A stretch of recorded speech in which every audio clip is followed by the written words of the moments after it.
Welcome to the How to Be Awesome at Your Job podcast, the show where brilliant professionals share how to sharpen the universal skills required to flourish at work. Enjoy more career fun, wins, meaning, and money with your host, Pete Makaitis.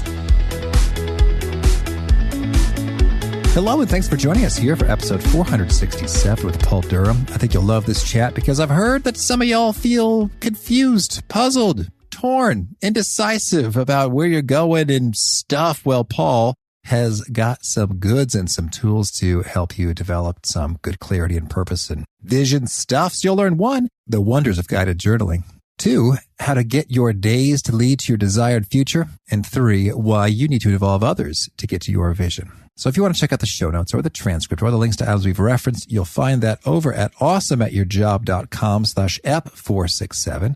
Now here's Paul's story. Paul Durham's passion for studying models of human development expresses itself in his mentoring and executive coaching. After earning a degree in philosophy from Oberlin College and teaching in the Oakland public schools, he embarked on a career as a successful musician in Los Angeles, releasing albums on major labels, receiving widespread radio play, and appearing on film and TV soundtracks. He developed a fan base that persists to this very day. Always entrepreneurial, he parlayed his industry experience into a variety of businesses, including commercial music production, song licensing, and ringtones. Now 50 years old and the father of a teenage son, he's blended his comprehensive experiences into executive coaching and programs designed to help people find their paths and take flight. Thanks to Paul for hanging out with us, and thanks to our sponsors. Check them out. One sponsor to check out is Harvard Business Review. This brilliant magazine, published at hbr.org, is the leading destination for smart management thinking. Fun fact, HBR has been mentioned in 108 episodes of the show. That's because HBR has great stuff that comes up often. They've got explainer videos, podcasts, real-world case studies, and much more. I think of HBR each night that I put on my special orange glasses. Their article, Will Blue Light Glasses Improve Your Sleep?, revealed that those who wore them reported better sleep and a 7% improvement in work performance as compared to those who wore the sham glasses. So I cite HBR anytime anyone tells me that I look silly wearing them. Now, much of HBR's content is available for free when you sign up at their site. Subscriptions that get you unlimited content cost $10 a month. If you visit hbr.org/subscriptions and enter the promo code AWESOME, you can save 10% off of that subscription. Again, to save 10% off of your HBR subscription, go to www.hbr.org/subscriptions and enter the promo code AWESOME. And big thanks to our sponsor, Acorns. Acorns makes it easy to start automatically saving and investing for your future. You don't need a lot of money or expertise to invest with Acorns. In fact, you can get started with just your spare change. Acorns recommends an expert-built portfolio that fits you and your money goals, then automatically invests your money for you. NerdWallet.com, whom I love on these sorts of matters, gives Acorns a whopping 4.7 stars and says, quote, if you want to make the most of your spare change, there's no better place to do that than Acorns. Head to acorns.com/awesome or download the Acorns app to start saving and investing for your future today. And we got a legal disclaimer here. It may not be representative of all clients. Tier 1 compensation provided. Compensation provides an incentive to positively promote Acorns. View important disclosures at acorns.com/awesome. Investing involves risk, including the loss of principal. Please consider your objectives, risk tolerance, and Acorns' fees before investing. Acorns Advisors LLC, Acorns, is an SEC-registered investment advisor. Brokerage services are provided to clients of Acorns by Acorns Securities LLC, member FINRA/SIPC. For more information, visit acorns.com. Now, here's Paul. Paul, thanks for joining us here on the How to Be Awesome at Your Job podcast. You're welcome, Pete. Thanks for having me. Well, I think we have so much fun stuff to dig into, but I want to go to a moment in which you said your band was playing and you had 70,000 people throwing mud at you. What is this?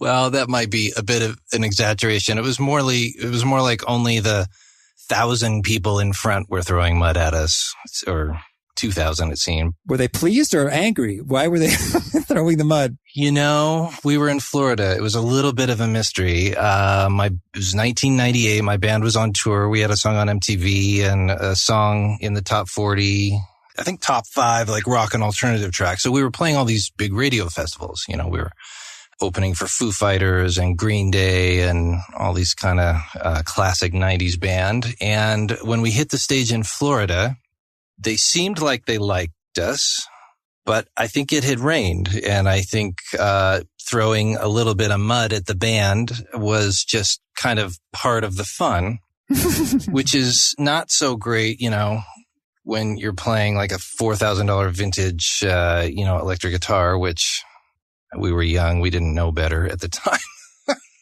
You take your crappy guitars out on tour with you. But anyway, my bass player got very irritated. And then finally, at some point, threw the whole audience the finger and waved his arms in the universal signal for bring it on. And a black cloud of mud descended on us from the air. And yeah, we were basically covered in mud, and we just played all the louder and harder at that point. Well, was any of the equipment destroyed? No, but our poor crew guy was up all night pulling mud out of like the hollow body and the drums. That's just the glory. That's the glamour of rock and roll, huh? Well, I had our manager kick him an extra couple $100 because it was really above and beyond. We were idiots. Wow. Well, so you've gone from, well, we have all kinds of fun points of intersection. You use my podcast microphone, the Shure Beta 87A, when you're singing on stage. I do. Which is cool. On stage, yes. And so that makes me feel all the more validated. Thank you for that. And I became aware of you from my father-in-law. Yes. Who said you do some really cool stuff with year one education, which is for younger people, but I think there's so many parallels and valuable takeaways. So could you orient us to what do you do there and what kind of results do you see there? Well, I've been in the music business for 25 years. I've relied on mentors. And so when the sons and daughters of my friends get interested in the music business and, you know, their parents don't know what to do, they ask me if I can mentor them, which I'm always really happy to do and have been doing for years. And then several years ago, a friend of mine said, can I hire you to coach my son? He wants to drop out of college and go become a professional musician. And I had been meeting with this kid, and I recognized that some of my advice may have influenced this decision, which I then went into a moral panic. And I was like, yes, I will coach your son. And he was like, well, how much should I pay you? I said, I have no idea. So he said, how about $40,000? That's what I'm spending on his private school. And I was like, well, that seems like a bit much, but how about half that? So then I went home and realized, I need to create a curriculum to justify charging money for this thing that I've been doing for years. And in creating that curriculum, I got really excited about the idea of creating a framework for young people who are smart and ambitious and interested in things, but maybe not the best fit for going to college. Not ready to go work at the 7-Eleven either, but something in between. And then I really started realizing that pretty much kids who are going to college as well should probably take a year. They've been in school for 13 years, like 3/4 of their lives. Maybe they just want to take a year, figure a few things out, get some experience under their belt, grow up a little bit, get some skills so that when they do head to college and they face the culture shock of being totally responsible for themselves, their eating, their bedtimes, their homework, they're not in school 8 hours a day and studying 2 hours a night. They're in school for 2 hours a day and need to be studying, a lot of the rest of that time. That's a big shock that maybe if they went through a program and got some preparation, that they would be much more likely to be successful in college, which is good given how incredibly expensive college has become, 3 times more expensive than when you and I were in school in adjusted dollars. So. Mm-hmm. Okay. And I understand that as you engage these folks, you see some real transformation. So could you maybe tell us a tale or two that illustrates this? Well, it's such a great age, 18, 19, 20, where people, especially the way we raise kids these days, they've really been under our thumb. That's how I raised my son too. It's sad, but true. We're really kind of over managing our children in such a way that when they hit 18, a lot of them don't know very much about the real world. And so, for example, Kaito, this friend's son of mine, he was, really unclear about paying rent, about getting a checking account, about how often the oil needed to be changed in his car, et cetera. And when we sat down, we started to work some of those out and started to help him get clear about his vision, to show him, plug him into a really effective, powerful time management system, and get him responsible for his money and that kind of thing. He really just started to blossom in a way. And we might think, oh, well, that's something that parents should handle. But I think we underestimate the fact that the degree to which teenagers don't listen to their parents, Mm-hmm. And as a culture, we have disconnected young people from mentors. And, we're a hypersocial species like bees and ants. We need more than just our parents to get ourselves raised into full adulthood. We need mentorship. And so I started to recognize the power of having someone that a kid could rely on, that could hold them accountable. And in Kaito's case, he went from, mastering a lot of kind of basic life skills, into getting clear about what kind of music he wanted to record, and then going through a transition of connecting with him with a mentor in the music business who was a string player like himself. And he started doing publishing chores and kind of administration for that guy, and soon discovered, oh my gosh, this is what I want to do. I don't want to play music. I want to be in the business of music, which was a big, remarkable shift for him that he went through. And then he just really got lit up. He just started reading music business books like crazy. This was a kid, we couldn't even get him to read a novel. And now he's reading music business books. He's reading personal development books because he found that fire that, I think most of us have experienced at different points in our life that pointed him in a direction, and he just really went crazy. Mm-hmm. And so to what extent do you see similarity carryover in terms of professionals who are in their 20s, 30s, 40s and the teenagers? I think it's really more similar than we would think. I do executive coaching with real estate developers and corporate guys in Silicon Valley. And I think we have this idea that we're going to figure out what we're really good at. And that once we figure out what we're good at, we're just going to keep doing that. It's kind of this old industrial model where you're going to work a job and then get a gold watch at the end, Mm-hmm. And I just don't think that's how people actually are. I think passion is a moving target.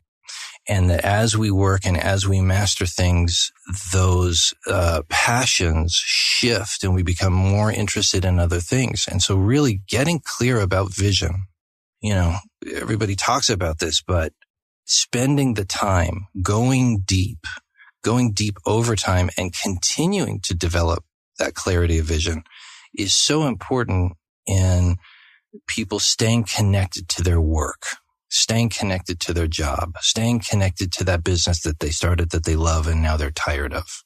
Staying connected to that role in their corporation that they were so excited to get, and it was so interesting for a few years, and now it's just not. It's not that interesting, and it's like we blame ourselves for not being good cogs. But the fact is that our vision and our interests have evolved, but we have not kept up in terms of our awareness of that evolution, and by So for me, when I work with an adult, it really begins with the clarity, the excavation, and the definition of vision. So we can start from there. Right. Well, let's hear just that. So how do you go about getting that clarity and excavating a vision? Well, I do a lot of guided journaling. I think writing is very powerful. I think when a client is talking to me, or they're talking to their wife or husband, or they're talking to their therapist or their boss, people bend themselves depending on who it is that they're speaking to. But when you're writing on pages that no one else is ever going to see, you don't have to bend yourself. It's the one safe space in which you can receive feedback from the person who knows you best, which is you. I don't like to tell people what to do a lot. It's tempting as a coach because it's fun to exercise power. But, what I really try to do is to create frameworks in which I draw out of people what they know, the wisdom that they have and the clarity that they have. which we just don't take time in our cell phone, Netflix, driving to work kind of world. We just don't take time. We got kids, we got jobs, it's stressful. And if we don't take that time, we don't get the level of clarity that we really need to connect to our hearts and then to connect our hearts to our work. So yeah, I would say guided journaling, conversation, inquiry, really, asking why, asking, okay, so, you created this situation. Where's the benefit in it for you? Or maybe there isn't a benefit. Okay, so what else would you want? What else would you imagine? If you gave yourself permission, to really, what if failure wasn't an option? What would your life look like? What would you try? What would you, to really kind of get people to expand beyond their survival emotional status that is arising for all of us week by week, and get into more of a visionary space where something else is possible, something different is possible. Mm-hmm. And so with the guided journaling, is it your view that, pen and paper is superior than digital media? Absolutely. I mean, maybe it's because I've been scribbling songs in notebooks for 30 years, but I have a huge prejudice against typing when it comes to really connecting to the deepest part of ourselves. I think, this culture is like brains on a stick, and we're not brains on a stick. We are bodies. We are bodies, and the brain is a part of the body. So for me, writing is really a great way that I find that I can connect to the wisdom of the body by moving my body, by moving my hand across the page, and having to navigate the whole physicality of it. I think that actually evokes a lot of just the body's deeper wisdom. Mm-hmm. And so you sort of mentioned a number of those questions pretty quickly, but could you highlight, one or two or three that just seem to open up the floodgates of self-awareness and insight quite frequently? Yeah, it's a lot of different things. I have people do a 5-year exercise where, you describe the life that you're living 5 years from now. What kind of sheets are you sleeping in? What kind of house do you live in? Who's beside you? What do you do for a living? What do you do with your days? What's your physical exercise like? What's your diet like? What is your life like in detail, so that people can really get a sense of, there is a desire in my heart for a life that I have not yet achieved. And not that it's all about more, better, different, because a lot of time it's just about settling into who you are and what you have. But that life that we can imagine often has important elements of what we're not being true to in terms of who we are, because maybe you're not living on a mansion on the beach.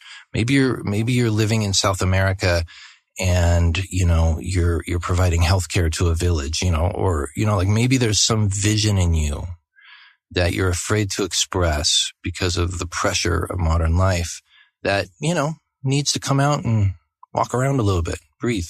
Mm-hmm. Okay, cool. So you do some of this journaling, and let's say once you zero in on something like, yes, mm-hmm. that is a desire. Yes. What then? Well, then we start testing it. Then we start testing it over time. Write some letters to your parents that you don't mail to them. Write a letter to your spouse that you don't give to them. Write a letter to yourself as a young person. Walk around in the world and feel what it's like with that vision in you.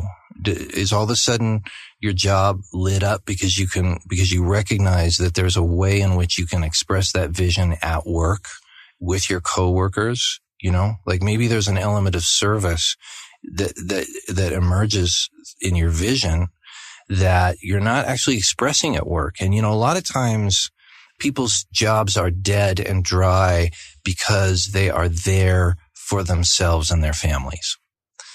And, it's not that we don't serve our families by going off to work every day, but I find that without a service attitude, an attitude towards service, anything can get dry. You can be a singer-songwriter in a rock band, and it can get very dry if, for me, if I'm not thinking about the people who have sent me those Facebook messages in the middle of the night saying, you saved my life. You know, it means a lot to me. And if I don't think about those people in my work, the service I'm doing, then my work gets very much about logistics and technical craft and, you know, money, stuff like that. Yeah. Yeah. Well, and this is a theme that's come up a few times, and it's amazing how easy it is to slip out of the service orientation and forget, you know, who you're enriching. Yeah. And then go focus on like what's right in front of you. Like there's 83 emails. I need to answer them all. That's right. That's right. And so, boy, when you're in that moment, what are some of your favorite ways to reconnect to the purpose and the service that's going on there? Well, I mean, me, probably like a lot of other guests that you have, I really believe in structures. I believe in automating your finances. I believe in spending a lot of time leveraging time management tools. I think the Franklin Covey paper planners are unbelievably powerful. You know, I think trying to organize, prioritize your life on a computer screen is on some level hopeless. That's just my opinion. I think you need a separate device. It's the same reason why I wear a watch, so I don't have to look at my phone to tell what time it is. So I think, and I think it's important to organize your email. Use smart folders so that you're not staring at 10 emails. You're staring at the 2 important emails. So I think those things are really important. But I also just find that if you are looking at your phone first thing in the morning and you're prioritizing the world's, it's basically you're putting the priorities of the world ahead of the priorities of yourself and your heart. You know, whether it's your boss or coworkers emailing you or nonsense on Facebook, you know, the fantasies that people put up on Instagram, just all the crap we poison ourselves with first thing in the morning. You know, maybe we have 20, 30, 40 minutes before our kids wake up to actually be a person and figure out who we are. And I find that the most important thing is to take that time and to meditate or to journal or to exercise if you need to, but to do something that settles you into who you are, into yourself and what's important to you. Because otherwise the day, now we are off to the races and the rest of the day doesn't belong to you. It belongs to your email box. Mm-hmm. Okay. Yeah, well, that's intense.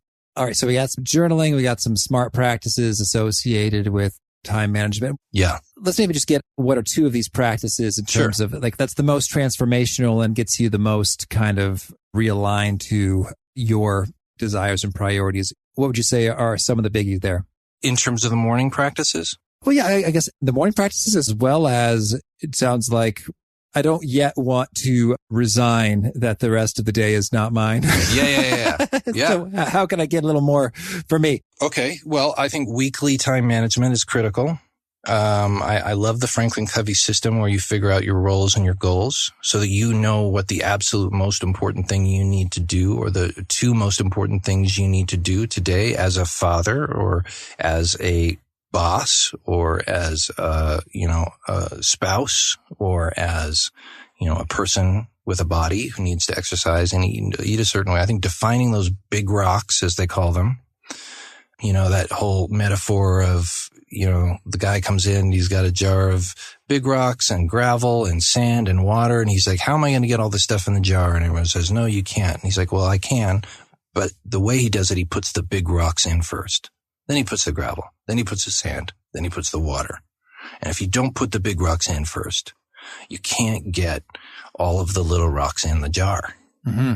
So it's really starting with those big rocks. And I find that weekly is vastly superior to daily. Daily is just really kind of keeping your head above water. It's in weekly time management that we define, that we can sit back on Sunday afternoon and define the big priorities in our lives and make sure that we're taking one step forward in each one of those. And yeah, it's only one step, but you take one step forward in each of the main priorities, the main roles in your life. 1 year is going to go, you're going to be a different person in 1 year. Yeah. And, honestly, a lot of what I do in my coaching is just saying, look, we spent all this time getting clarity about, these deep, long-term goals that you've been putting off for a decade and that you really want to do. Okay, let's take the steps, because we got to take the steps this week.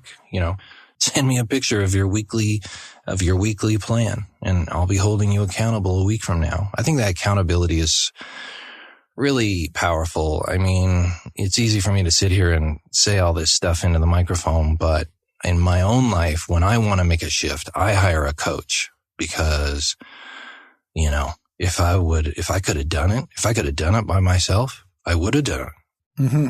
I would have done. Look, I have all the tools. I know what the tools are. If I haven't made the shift, it's because I need help. We need help as people. And, so weekly time management.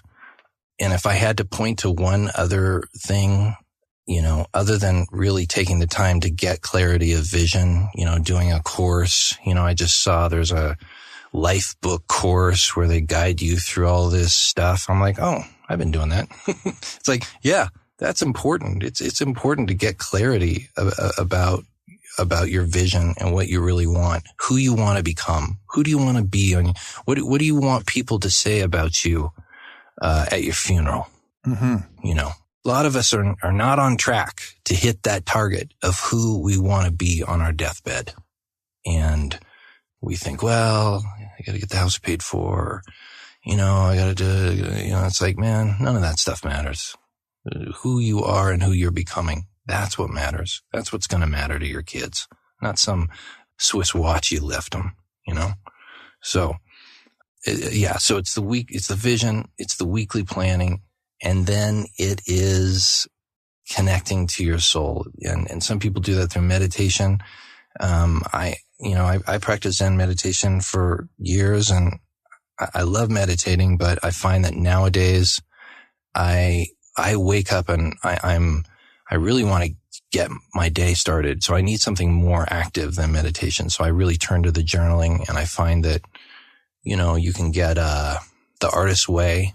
That's a really, I've been doing those daily morning pages for years, right? Just sit down and write 3 pages, no matter what it is. Even if it's like writing, I don't know what to write over and over. Pretty soon you will know what to write, and you'll connect to a source of wisdom about yourself that you didn't know was there.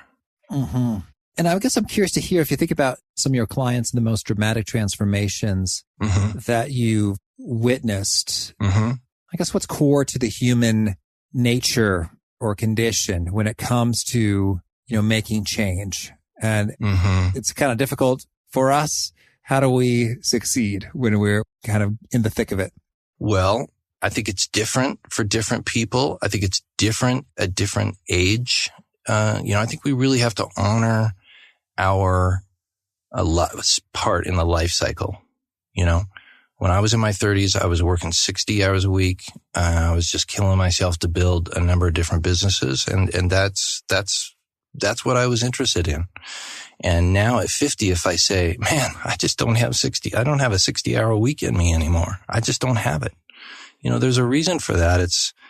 I think working with people, at 18, 19, and 20, working at people in their late 30s, and then working with people, kind of around 50 has helped me see that honoring life cycle plays. A lot of guys hit 42, 45. They've had some success, and the color just goes out of the world for them. And they just, what's wrong with me? I got a nice relationship, or I got a nice house, or I got nice kids, or I got a great job, or whatever. But man, what is it? What is it that I have been neglecting all these years that now has finally caught up to me?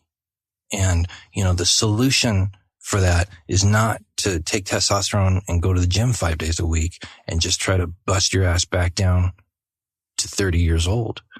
The solution to that is to listen to what your life cycle is pointing you towards. And in doing that's where I feel like I've had a lot of success, for these young people. I'm like, get hungry, get passionate, make mistakes, go make mistakes so you can learn how to fail and you can build your resilience and you can not be afraid, But for someone, just get out there and do it. Just take people out to lunch. Just like interrupt people in the lobby, make a fool of yourself. Do whatever it takes, but, for a man or a woman in their 50s, it might be very much more like, hey, maybe have you thought about working less? Have you thought about finding a way to stop trying to grow your career and start trying to grow your being, So I don't know. I would say the specific success stories, I don't know. It's also individual.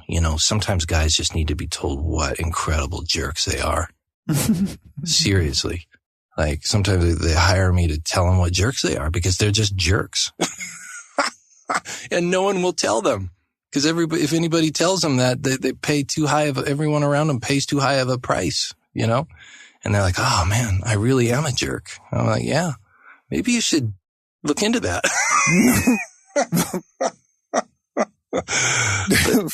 All right. But, we live in these isolated boxes, and we insulate ourselves with money from the perspective and wisdom that others have of us. And it's too bad. Mm-hmm. Well, I'd love to get your take then in terms of how do we have less of that insulation and to get more valuable input from other people so we can see things more accurately? Yeah, that's a great question. So another way in which 18-year-olds are the same as 45-year-olds is that 45-year-olds don't take risks either. We just don't take risks, man. We just stay in our comfort zone.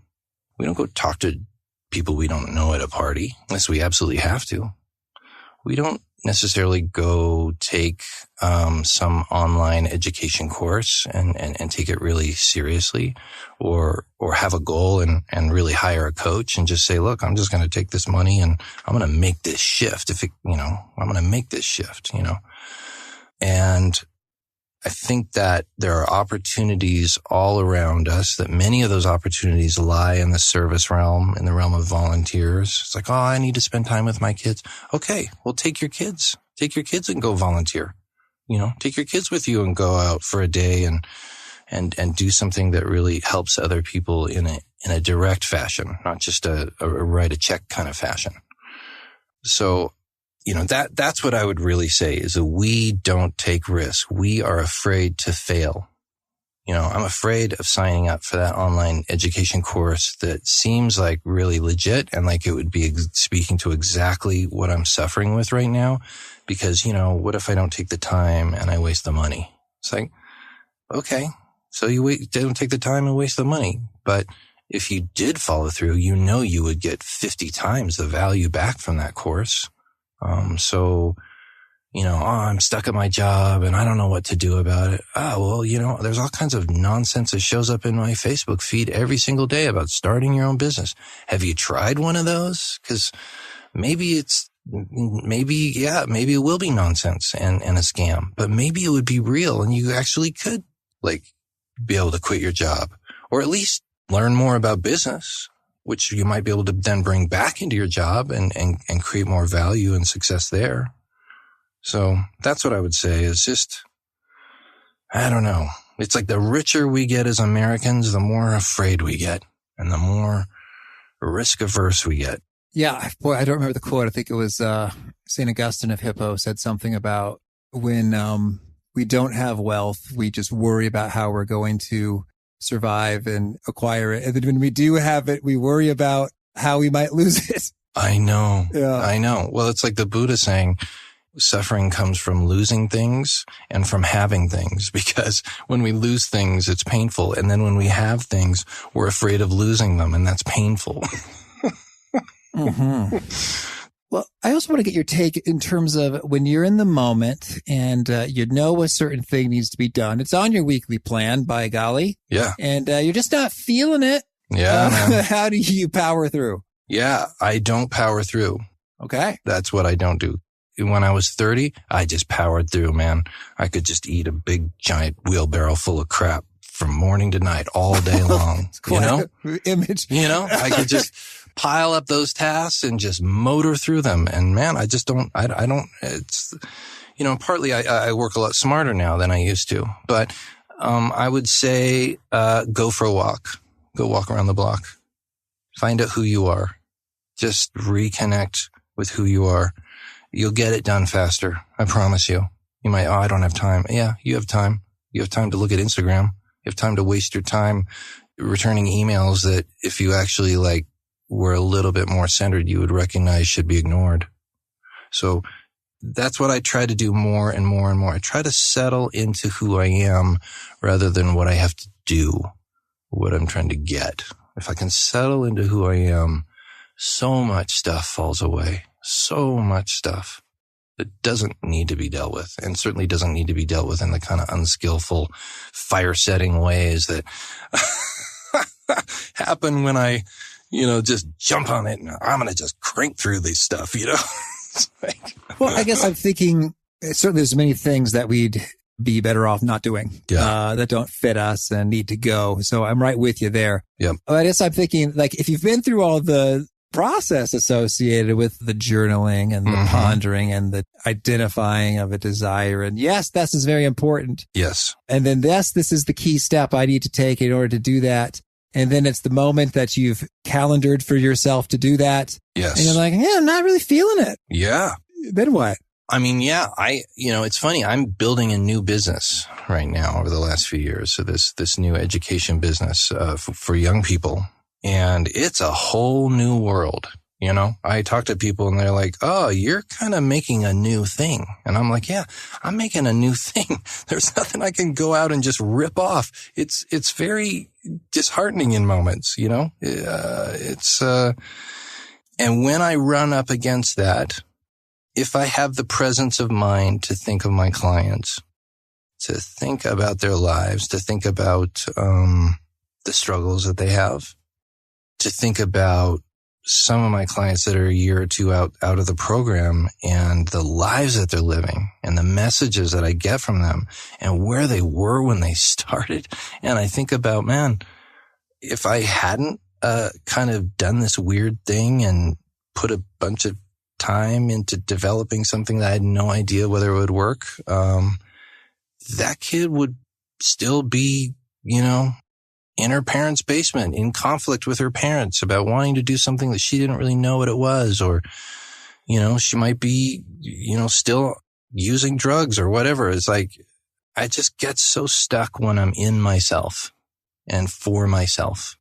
And I even extend that, even thinking about my son or my family. It's like, my son is kind of in certain ways an extension of myself. I'm doing this for my family. It's like, yeah, you're doing it for your family, but there's a way in which your family is an extension of yourself. Mm-hmm. And if I can take myself and decenter my perspective a little bit so that I'm thinking about my clients, I'm thinking about my collaborators, I think about my mentors, how much they've invested in me.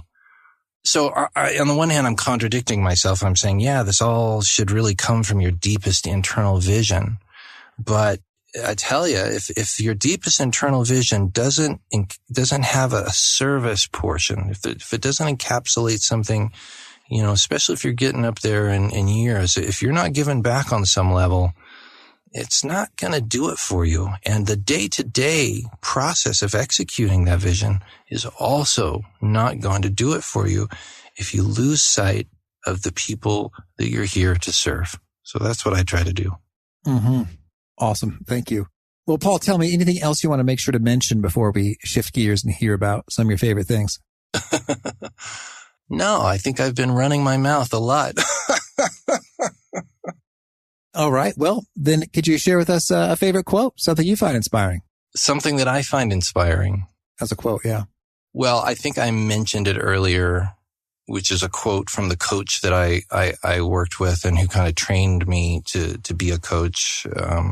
He would say, if you were going to do it, you would have done it. If you could have done it by yourself, you would have done it by yourself. And so really we need help. We need help. We need help from our friends, man. We need help from our enemies. We need help from people who have the hard truth to tell us, our nemesis at work or the spouse that we're in conflict. We need help from them. We need help from allies, from coaches, from mentors. And if we can bring ourselves to reach out, God, I tell you, it's like pulling teeth to get these kids to ask even just family friends out for lunch, let alone potential mentors. It's one of the biggest things that I have to get them over. And then I say to myself, yeah, but you're the same way. You're the same way. There's people that could help you that you're reticent to reach out to and ask for help. So I really try to, and when they have big breakthroughs, I really try to take that as a model for myself of, reaching out. If you could have done it by yourself, you would have done it by yourself. Mm-hmm. Thank you. And how about a favorite book? Well, I gotta say, I still really love The War of Art. I'm sure a lot of people say that on here, but it's kind of a masculine book. There's a lot of push to it, but in the spirit of reaching out and getting help, like that book is a resource where you can reach out and you can get help and you can be reminded that the thing you are resisting for a reason. And that reason may very well be because it's the thing you need to do.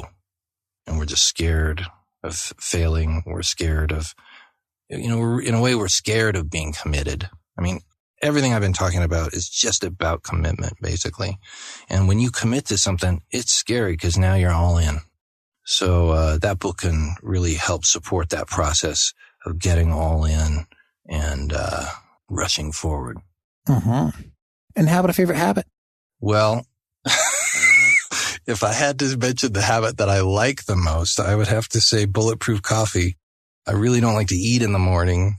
And having a cup of coffee with a bunch of fat in it allows me to get from when I wake up to when I actually want to eat, which is not usually until 11 or 12. So that is a good habit. It's probably not a habit. It's more of an addiction. So here, I'll try to do better. My favorite habit is to wake up in the morning and do something that provides a framework for me to, in which I can feel what I feel. Because, I wake up in all kinds of things, a weird dream, financial, relationship, parenting, business, concerns. And if I can just either through journaling or by meditation or by a kind of guided internal process, I can come to a place in which I feel what I actually feel, then that's really valuable. All right. Thank you. And if folks want to learn more or get in touch, where would you point them? So my website is pauldurham, DURHAM.com. And from there, you can go to Year One, which is my program for 18 to 24-year-olds who want to take a gap year from college or who know they don't want to go to college and are interested in forging a creative career through an apprenticeship model. Or you can connect to my coaching page, which I think I only have up because my GoDaddy client said he needed I needed to have a coaching. I needed to have a website. All my clients have come through word of mouth. So yes, so I have a small website there as well. And then you can also connect to my band, Black Lab. And do you have a final challenge or call to action for folks seeking to be awesome at their jobs? Yes. If you're seeking to be awesome at your job, your coworkers are your number one resource. And the obstacle to accessing that resource is your pride and your fear. Like your coworkers know who you are. They know what your strengths are. They know what your weaknesses are. And they can help you grow and develop. They can tell you strengths that you don't even know that you have, that you could really be capitalizing on. And they know the weaknesses that are crippling you and that are the reason why you didn't get that promotion. And so if we can stop treating our coworkers as those neurotic annoyances in our life, and instead start looking them as valuable mentors. You know, even if they're 20 years younger and dumber and more arrogant than you are, if we can just take them out to lunch, or, you know, take them out to a nice lunch and say, I want to take you out to lunch and pick your brain because I want to know what you think I could do better at work. You make yourself vulnerable in that way, you will be awesome at work. All right. Paul, this has been a lot of fun. I wish you lots of luck in your adventures and music and all you're up to. Thank you so much, Pete. I really enjoyed it.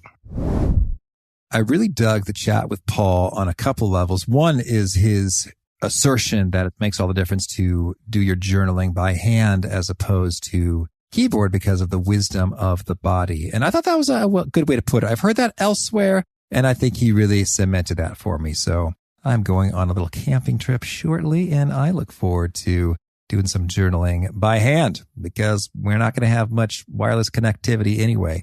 I also really dug his take that if you could have done it by yourself, you would have done it by yourself. And that really just got me thinking, like, is that true? And I think the answer is mostly yes. There might be some extraordinary exceptions like, well, no, I just now thought of doing it. There was no past that I could reference and see that I've fallen short. Or I actually had no idea just how important this was until recently. It has come to light in an exceptional and extraordinary way. But if you're just kind of stuck, like, yeah, I've wanted this for a while, I've taken a few cracks at it and I just haven't gotten it, then yeah, I think that totally plays out. So good stuff from Paul. Good advice with regard to getting some assistance, some coaching, some training. Hey, I'm into that. I deliver that. Holler at me. Pete@awesomeatyourjob.com. And again, if you want to check out the show notes or the transcript or the links to items we've referenced, it's at awesomeatyourjob.com/ep467, or you can click that right in your podcast player app. If you expand the show notes or episode notes or show description or episode description, you can expand and click to get right to the goods, all the faster with fewer taps. If you haven't already, I hope you'll also punch subscribe in that podcast app player of choice. You'll catch our next guest. It is Bill Treasurer. He's got some pro tips about how to boost your courage. Until next time, peace. Thanks for listening. To get the most out of the show, we recommend 2 key things. First, check out the extra resources at awesomeatyourjob.com. You can find this episode's transcript and links, as well as the perfect episode for your situation. You can search the full text transcripts of hundreds of episodes or explore episodes tagged by topic and competency covered.